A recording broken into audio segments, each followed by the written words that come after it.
يا ليل، وين راح مشروع المدرسة؟ أكيد ضاع. لا لا لا، مستحيل، أنا متأكد إنه كان في الشنطة. يا تركي وش هذا الخبر؟ المشروع ضاع؟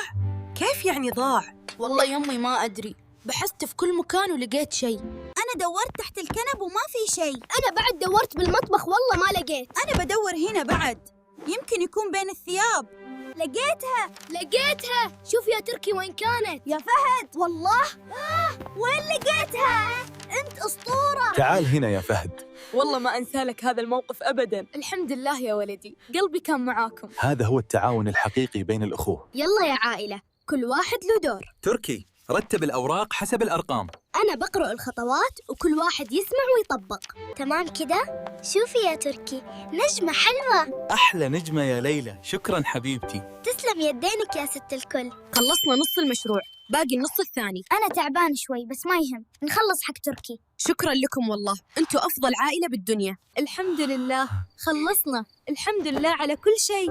أنا فخورة فيك يا تركي. ما استسلمت أبداً. بالتوفيق يا تركي، أنت قدها. ورينا شطارتك اليوم يا بطل. بس تجيب درجة كاملة. أنا متأكد. هذا مشروعي عن البيئة، تعبت فيه وأهلي ساعدوني، والحمد لله إنه صار جاهز بوقته. شكراً جزيلاً لكم على المشاهدة. إذا عجبكم الفيديو لا تنسون اللايك والاشتراك بالقناة وتكتبون لنا تعليق حلو في التعليقات. والله يوفق الجميع.